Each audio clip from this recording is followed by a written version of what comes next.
guys, and welcome to day 2 of our mindful eating challenge. Day 3 will be coming at you tomorrow, and if you missed the day 1 on what mindful eating is and the 4 types of hunger, make sure you roll back and catch that video as well. It's an important primer to today's work.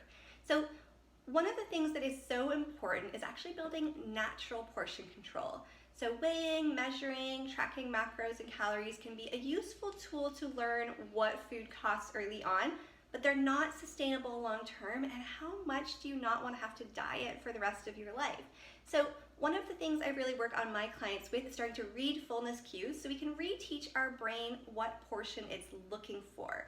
If you are like me, you've been eating for 35 plus years, you're going to need to kind of teach your brain something new, and that takes some tuning in or mindfulness.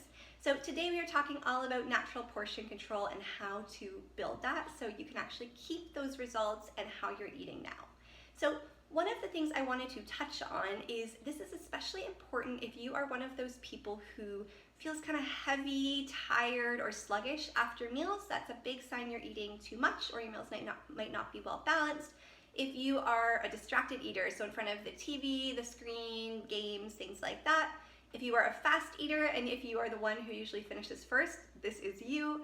And if you have a history with dieting, particularly the more restrictive ones like Dr. B or the really low calorie, or any period in your life where you've really struggled with access to food, which isn't necessarily dieting either.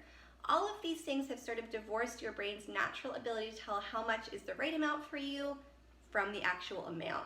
So we've sort of retrained our brains over the many years we've been eaters to look for a fuller feeling, both for comfort and enjoyment or just from distraction.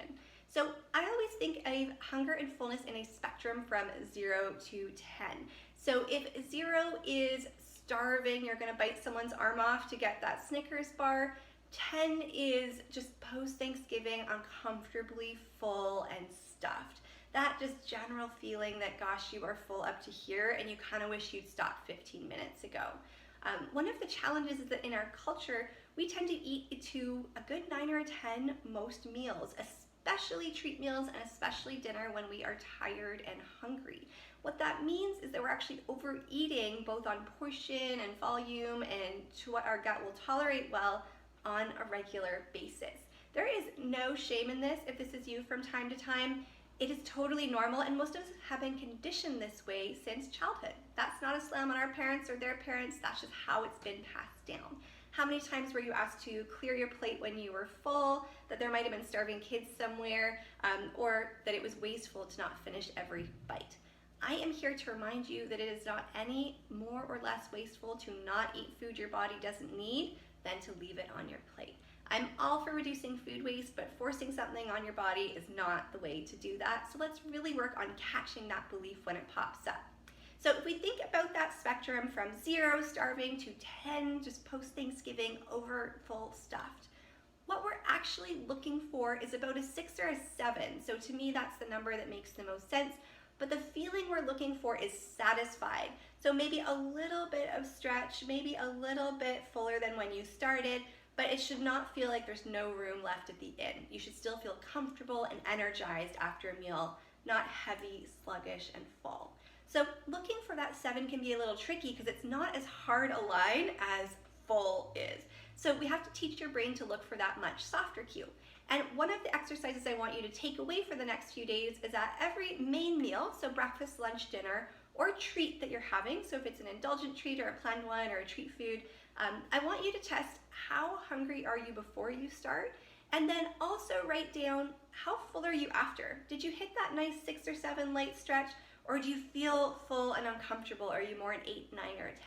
So the beauty of mindfulness is if we look at the research, your brain starts to change its response just because you've tuned in. You don't have to boot camp it into submission, but we do need to pay attention more often. And that extra thought right now means we'll have to think about it less long term. And that's one of the best things my clients take away, and their kind of favorite tool is they don't have to micromanage their eating or pay so much attention to every bite, because we put that work in now so we can trust our brain down the road. And it can be done even if you have a very complicated history with food. So try this exercise for a few days, just see where you sit. And is there a specific meal where you notice that you tend to eat more than others, so that you can start to put some practical strategies in there and see how we can make it easier for your your brain to tune in.